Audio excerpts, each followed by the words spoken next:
पाठ 7वा लोकसंख्या.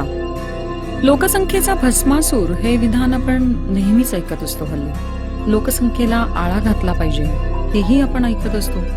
त्याचप्रमाणे मिळणाऱ्या सुविधा, अन्न, वस्त्र, निवारा यात भेडसावणाऱ्या अडचणी, नोकऱ्या, रस्त्यावरची वाढलेली वर्दळ, गाव सोडून स्थलांतरित झालेल्या लोकांमुळे फुगत चाललेलं शहर, हे सर्व आपण पाहत किंवा वाचत असतो. पण मुळात लोकसंख्या म्हणजे काय आणि ती कशी मोजतात याविषयी आपण या पाठात शिकणार आहोत. एक छोटंसं उदाहरण तुमच्या शाळेच्या बाबतीत घेऊया, म्हणजे तुमच्या लक्षात येईल. तुमच्या वर्गातील एकूण मुलांची संख्या, मुलं आणि मुली किती, त्यांची संख्या, किती विद्यार्थी अनुपस्थित आहेत, शाळेत एकूण मुलांची संख्या किती आहे वगैरे तुम्ही मोजू शकता आणि समजू शकता. बरोबर? भौगोलिक स्पष्टीकरण. वरील कृतीतून तुम्ही शाळेतील विद्यार्थ्यांच्या संदर्भात माहिती मिळवली. तसेच जेव्हा गाव, तालुका, जिल्हा, राज्य, देश आणि जागतिक पातळीवरील लोकसंख्या आणि माहिती आपण मिळवू शकतो. आता इथे मात्र वय, लिंग, साक्षरता, संरचना या गोष्टींचा विचार करावा लागतो. एखाद्या प्रदेशाच्या विकासासाठी अनेक गोष्टी उपयोगी असतात. लक्षात घ्या, लोकसंख्या त्यातील एक अत्यंत महत्त्वाचा घटक आहे. कोणत्याही प्रदेशातील लोकसंख्येचा अभ्यास करताना खालील घटकांचा विचार करावाच लागतो. लोकसंख्येची वाढ, लोकसंख्येचे वितरण, लोकसंख्येची घनता आणि लोकसंख्येची रचना. पुस्तकात ह्याच पानावर एक तक्ता दिला आहे. तो वाचून तुम्ही काही प्रश्नांची उत्तरं देऊ शकता. आता आपण पाहू लोकसंख्या वाढीची काही कारणं किंवा भौगोलिक स्पष्टीकरण.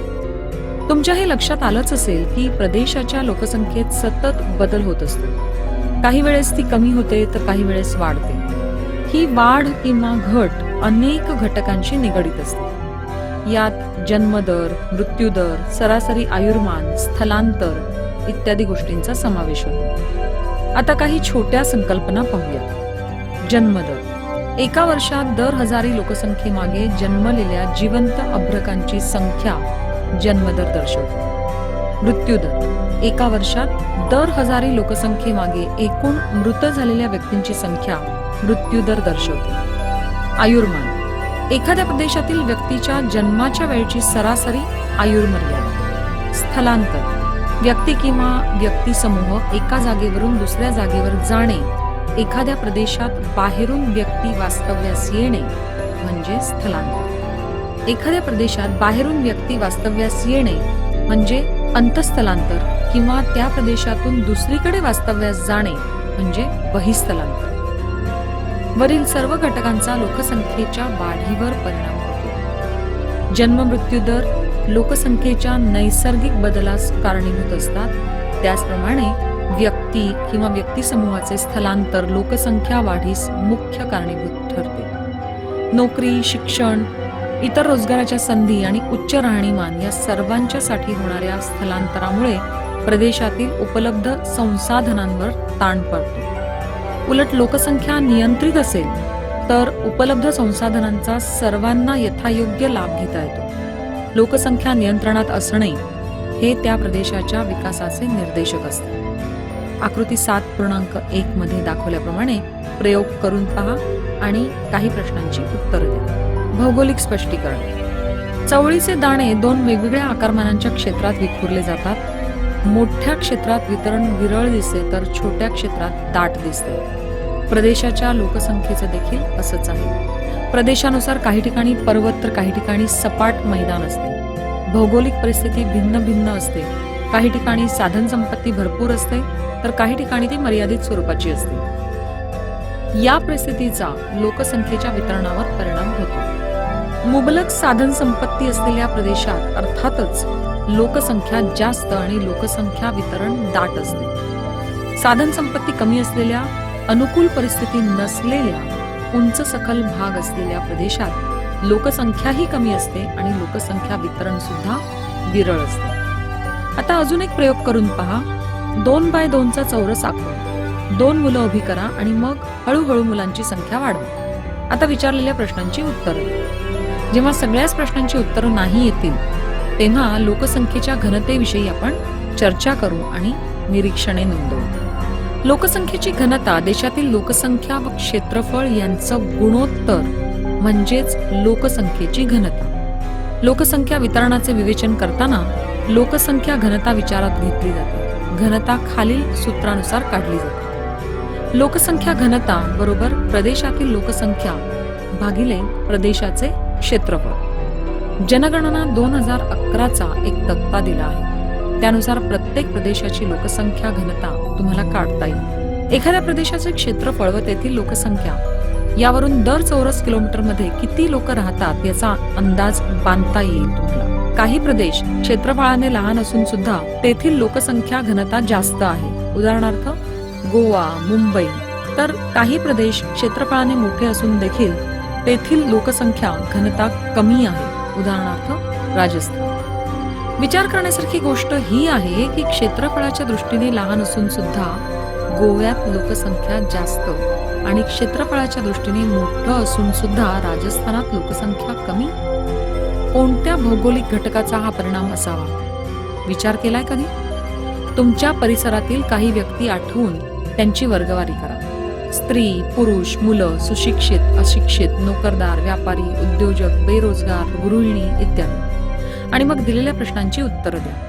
ही वर्गवारी करताना तुम्हाला प्रकर्षाने काय जाणवलं किंवा कोणत्या अडचणी आल्या? वर्गवारीचा आणि लोकसंख्या गुणवत्तेचा काही सहसंबंध सांगता येईल का तुम्हाला? भौगोलिक स्पष्टीकरण लोकसंख्येच्या रचनेचं. लोकसंख्येची वेगवेगळ्या उपघटकांमध्ये वर्गवारी करता येते आणि त्याप्रमाणे त्याची इतर वर्गवारी सुद्धा करता येते. उपघटकांमधील परस्पर सहसंबंधाच्या अभ्यासातून त्या प्रदेशातील लोकसंख्येची रचना व गुणवत्ता लक्षात येते. सांगा पाहू, हा उपक्रम तुम्ही करू शकाल का? आता लिंग गुणोत्तराच्या भौगोलिक स्पष्टीकरणाकडे वळू. लोकसंख्येची लिंगानुसार स्त्री आणि पुरुष अशी विभागणी नैसर्गिक आणि सहजगत्या लक्षात येणारी विभागणी होय. संतुलनासाठी दोन्ही घटक समप्रमाणात असणे गरजेचे असते. लोकसंख्येच्या अभ्यासात स्त्री पुरुष यांचे प्रमाण महत्वाचे मानले जाते. हे प्रमाण कसे काढले जाते? तर लिंग गुणोत्तर प्रमाण बरोबर स्त्रियांची एकूण संख्या भागिले पुरुषांची संख्या गुणिले 1000. दर 1000 पुरुषांमागे स्त्रियांची संख्या कमी असल्यास हे लिंग गुणोत्तर जास्त आहे असं म्हणतात आणि दर 1000 पुरुषांमागे स्त्रियांची संख्या कमी असल्यास हे लिंग गुणोत्तर कमी आहे असे म्हटले जाते. आता आकृती 7.3 मध्ये दाखवलेला 2011 सालचा लिंग गुणोत्तर आलेख पहा आणि काही प्रश्नांची उत्तरं देता येतात का तेही पहा. स्तंभ आलेख असल्याने सगळं सरळ स्पष्ट दिसत आहे. आता भौगोलिक स्पष्टीकरणाकडे आपण वळूया. ज्या ठिकाणी पुरुषांचे प्रमाण कमी असते त्या ठिकाणी पुरुषांचे बहिस्थलांतर जास्त दिसते. हे स्थलांतर रोजगारासाठी प्रामुख्याने असते. उदाहरणार्थ केरळ. पण जिथे स्त्रियांचं प्रमाण कमी असतं तिथे मात्र मुळातच स्त्रियांचा जन्मदरच कमी असतो. आता दोन महत्वाचे प्रश्न म्हणू की समस्या म्हणू, पण तुमच्या डोक्यात या शंका आल्याच पाहिजेत की असमान लिंग गुणोत्तराचे समाजावर काय परिणाम होतात आणि लिंग गुणोत्तर समांतर राहण्यासाठी काय काय उपाययोजना करता येतील. तुमच्या घरातील एकूण किती लोक शिक्षण घेत आहेत आणि त्यांचे वयोमान काय आहे? तुमच्या घरात अर्थार्जन करणारे किती लोक आहेत आणि त्यांचं वयोमान काय आहे? आजी आजोबा अजून काम करतात का? त्यांचं वयोमान काय आहे? या सर्वांविषयी वर्गात तुम्ही चर्चा करा. भौगोलिक स्पष्टीकरण. वयोगट प्रमाण. एखाद्या प्रदेशातील लोकसंख्येतील उपघटक जेव्हा वयोगटानुसार विचारात घेतले जातात तेव्हा त्यास लोकसंख्येची वयोगट रचना असं म्हणतात. याचा उपयोग भविष्यातील गतिमानता समजण्यास होतो. त्याचप्रमाणे कार्यरत गट व अवलंबित गट हेही समजण्यासाठी होते. भारतात कार्यक्षम लोकसंख्या गट म्हणजे 15 ते 59 या गटातली लोक. या गटातील लोक नोकरी किंवा स्वतःचा व्यवसाय करण्यात व्यस्त असतात. प्रदेशाच्या अर्थव्यवस्थेत कार्यरत असतात. ज्या प्रदेशात अशा लोकांचे आणि त्यातही तरुणांचं प्रमाण जास्त आहे अशा प्रदेशाचा विकास झपाट्याने होतो. अवलंबित लोकसंख्येचे 2 उपगट केले जातात. एक 15 वर्षांपेक्षा लहान जे पूर्णपणे अवलंबित असतात आणि एक 60 वर्षांवरील गट हे सुद्धा पूर्णपणे अवलंबित असतात, पण त्यांचा अनुभव व ज्ञान आपल्याला खूप उपयुक्त ठरतं. आता पाहू कार्यानुसार लोकसंख्येची रचना. प्रदेशातील लोकसंख्येचे कार्यकारी व अकार्यकारी असे 2 गट केले जातात. जे लोक सक्षम असूनही काहीही व्यवसाय करत नाहीत त्यांना अकार्यकारी असं म्हणतात. हे अकार्यकारी लोक कार्यकारी लोकांवर अवलंबून असतात. जर प्रदेशातील कार्यकारी लोकांचे प्रमाण जास्त असेल तर ती लोकसंख्या उद्यमशील आहे असं मानलं जातं. अर्थातच अशा प्रदेशाचा विकासही वेगानं होतो. निवासस्थान. प्रदेशातील लोकांची विभागणी शहरी आणि ग्रामीण अशा 2 गटात केली जाते. ग्रामीण लोक मोठ्या प्रमाणात प्राथमिक व्यवसायात गुंतलेले असतात. नागरी किंवा शहरी भागात द्वितीयक किंवा तृतीयक व्यवसायात गुंतणाऱ्यांचे प्रमाण जास्त असते. ग्रामीण लोकसंख्या ही प्रदेशातील अन्न उत्पादक असते आणि नगरी लोकसंख्या ही अन्नधान्यासाठी ग्रामीण लोकसंख्येवर अवलंबून असते. तुम्हाला 2010 ची आकडेवारी दिली आहे, त्यावरून तुम्ही स्तंभालेख तुम्हाला काढता येईल. तुम्हाला हा धडा किती समजलाय ते काही प्रश्नांची उत्तरं देता येतात का हे पाहून नक्की कळेल. पाठ 6 मधील मोंढा गावच्या भूमी उपयोजनेत झालेले बदल कोणत्या कारणाने झाले असतील हे सांगता येईल का तुम्हाला? हे कोणत्या प्रकारचे बदल आहेत आणि त्याचा लोकसंख्येवर परिणाम कोणता व कसा झाला हे सुद्धा तुम्हाला सांगता येईल. बरोबर. साक्षरता. समाजामध्ये काही साक्षर तर काही निरक्षर असतात. आपल्याकडे लिहिता वाचता येत असेल तर ती व्यक्ती साक्षर समजली जाते, पण हीच व्याख्या सर्व देशात लागू असते असं नाही. साक्षरतेचे शेकडा प्रमाण हे त्या देशातील गुणवत्तेवर प्रकाश टाकते. साक्षर आणि सुशिक्षित यातील फरक सुद्धा तुमच्या लक्षात आला असेल. वय वर्षे 7 पेक्षा अधिक वयोगटातील लोकांचे साक्षर किंवा निरक्षर असे वर्गीकरण केले जाते. साक्षरता हा घटक सामाजिक व आर्थिक उन्नतीचा घटक किंवा निर्देशक आहे. त्यामुळे साक्षरतेचं प्रमाण अधिक असेल तर देश सामाजिक व आर्थिकदृष्ट्या प्रगत होतो. सुसंस्कृत व प्रगतिशील समाज निर्माणामध्ये साक्षरतेचा खूप मोठा वाटा आहे. काही व्याख्यांचे भौगोलिक स्पष्टीकरण पाहूया. स्थलांतर. व्यक्ती किंवा समूहाने एका ठिकाणाहून दुसऱ्या ठिकाणी वास्तव्यास जाणं ते अल्पकाळ, दीर्घकाळ किंवा कायमस्वरूपी सुद्धा असू शकते. कारणं अनेक असू शकतात. शिक्षण, नोकरी, व्यवसाय, विवाह, बदली, नैसर्गिक आपत्ती, पर्यटन, युद्ध इत्यादी. स्थलांतराचे अनेक प्रकार असतात. ज्या ठिकाणाहून लोक स्थलांतर करतात त्या ठिकाणी अर्थात लोकसंख्या कमी होते. मनुष्यबळाची कमतरता जाणवते. केरळचं उदाहरण तुम्ही घ्या. आणि विरुद्ध म्हणजे लोक स्थलांतर करून ज्या भागात जातात तिथे लोकसंख्येची वाढ होऊन सेवा सुविधांवर बाधा येते आणि त्या अपुऱ्या पडतात. लोकसंख्या रचनेतही बदल होतो. एक तक्ता दिला आहे, त्यात देश आणि स्थलांतरित होऊन आलेल्या लोकांची संख्या दिली आहे. त्यावरून कोणत्या देशातील लोकसंख्येमध्ये स्थलांतरितांचे प्रमाण अधिक आहे ते समजू शकता तुम्ही. ही सगळी टक्केवारी पाहिल्यानंतर स्थलांतर व प्रदेशाच्या विकासाबाबत तुम्ही काही बोलू शकता का? तुम्हाला काय वाटतं, प्रदेशाच्या विकासावर स्थलांतराने काही फरक पडतो का? आता स्थलांतर याबाबत भौगोलिक स्पष्टीकरणाकडे वळूया.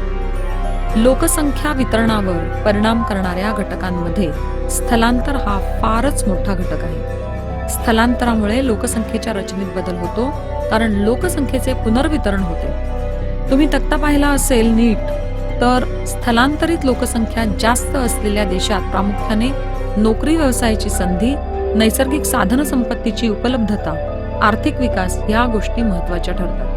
याउलट राजकीय व सामाजिक परिस्थिती, आर्थिक मागासलेपण हे जिथे असते तिथे स्थलांतरिताचे प्रमाण कमी असते. भारतात स्थलांतरितांची संख्या कमी असली तरी भारताच्या लोकसंख्येच्या मानाने ती जास्त आहे. 2 उपक्रम दिले आहेत, सांगा पाहू आणि डोकं चालवा.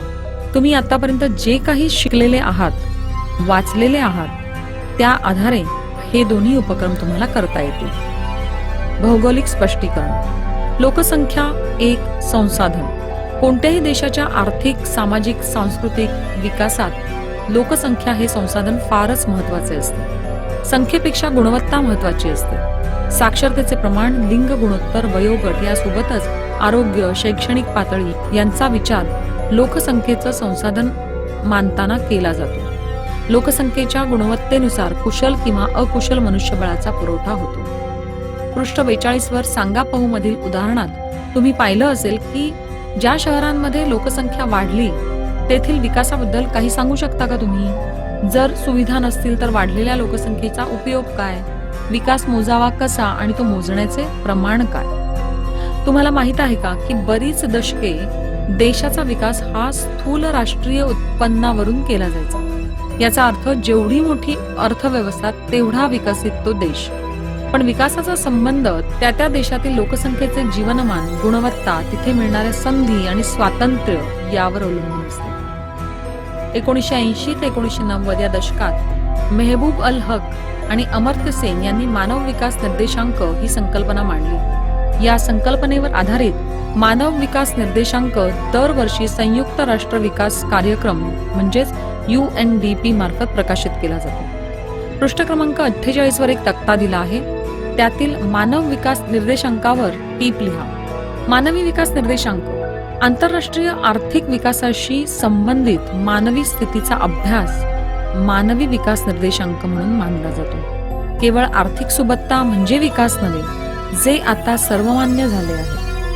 हा विचार केवळ व्यक्ती सापेक्ष नव्हे तर प्रदेश आणि राष्ट्र सापेक्ष सुद्धा आहे. प्रादेशिक विकास मापदंडात मानवी विकास निर्देशांक ह्या निकषाचा समावेश केला गेला आहे. हा निर्देशांक ठरवताना 3 निकष विचारात घेतले जातात. आर्थिक निकष म्हणजे सरासरी राहणीमान, आरोग्य, अपेक्षित आयुर्मान आणि 3 शिक्षण म्हणजे शैक्षणिक कालावधी. मानवी विकास निर्देशांकाचे मूल्य 0 ते 1 असे असते. अतिविकसित प्रदेशाचा निर्देशांक 1 च्या जवळपास असतो. प्रगतीचे पर्सेंटेज कमी असेल तर निर्देशांक पण कमी असतो. एखाद्या प्रदेशाची प्रगती फारच कमी असेल तर हा निर्देशांक 0च्या जवळ असतो. आता आकृती 7.5 पहा. महाराष्ट्रातील लोकसंख्येची घनता तुम्ही सांगू शकाल का? एखाद्या प्रदेशात म्हणजे शहर, सपाट प्रदेश, इथे घनता जास्त आणि बाकी ठिकाणी ती कमी असल्याचं तुम्हाला दिसलं असेल, हो ना? असं का असा विचार आला असेल तुमच्या मनात? प्राकृतिक रचना, हवामान, वनप्रदेश आणि उद्योग यांचा परिणाम लोकसंख्या घनतेवर पडू शकतो का, याविषयी तुम्ही चर्चा करा. भौगोलिक स्पष्टीकरण. महाराष्ट्रातील जिल्हानिहाय लोकसंख्येच्या घनतेचा विचार करता खालील बाबी लक्षात येतात. पूर्व भागात लोकसंख्येची घनता कमी असून पश्चिमेकडे ही घनता जास्ती आहे. लोकसंख्येच्या घनतेवर औद्योगिकरण आणि नागरीकरणाचा प्रभाव जास्त आहे आणि त्यामुळेच मुंबई शहर, मुंबई उपनगर, ठाणे जिल्हा म्हणजे पूर्वीचा, पुणे, कोल्हापूर इथे लोकसंख्येची घनता जास्त आहे. नागपूर, नाशिक, अहमदनगर येथे घनता कमी आहे. पर्जन्य छायेच्या प्रदेशातील जिल्हे आणि पूर्वेकडील घनदाट वने असलेल्या क्षेत्रात ही घनता कमी आहे.